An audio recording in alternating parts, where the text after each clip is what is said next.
డాక్టర్లు కూడా పరిశీలించి ఈ శరీరంలో ప్రాణం లేదు, మీరు లాస్ట్ రైట్స్ ఏవైతే చేయాలో అవి చేసుకోవచ్చు అని చెప్పినట్టుగా ఉంది. మరి సృష్టిలో చరిత్రకు అందుతున్నంత వరకు మరణించి బ్రతికినటువంటి వారు మరలా బ్రతకడం మళ్ళీ కనిపించి చెడిపోవడం కాదు.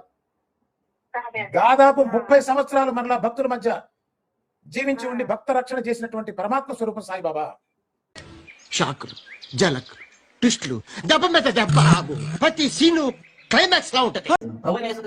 మరణించి తిరిగి లేచి మీరు సర్వలోకానికి వెళ్ళి సర్వసృష్టికి వెళ్ళి సువార్త ప్రకటించండి. నమ్మి బాప్తిసం పొందిన వాడు రక్షింపబడ్డాడు, నమ్మడానికి శిక్ష విధించబడుతుంది చెప్పాడు నాకు. ఆయన తిరిగి లేచాడు. ఖాళీ సమాధి యెరూషలేములో ఉంది. ఆయన తిరిగి లేచాడు. ఈ లక్షణాలు మీరు ఎక్కడైనా సరే చూపించండి నాకు. అసలు ఒక్క సాయిబాబాలో మాత్రమే కనిపిస్తాయి. ఇది శాస్త్ర ప్రమాణం అండి. ఇది మనకి ఆత్మతత్వాన్ని కలిగి ఉండాలి. ఆత్మతత్వాన్ని కలిగినటువంటి వారు ఏ విధంగా అయితే పరమేశ్వరుడు సర్వజ్ఞత్వాన్ని, సర్వ సమర్థత్వాన్ని, సర్వాంతర్యామిత్వాన్ని, మృత్యుపై ఆధిపత్యం ఎవరి క్వాలిటీనో తెలుసా అంటే ఈశ్వరుడిది. అంటే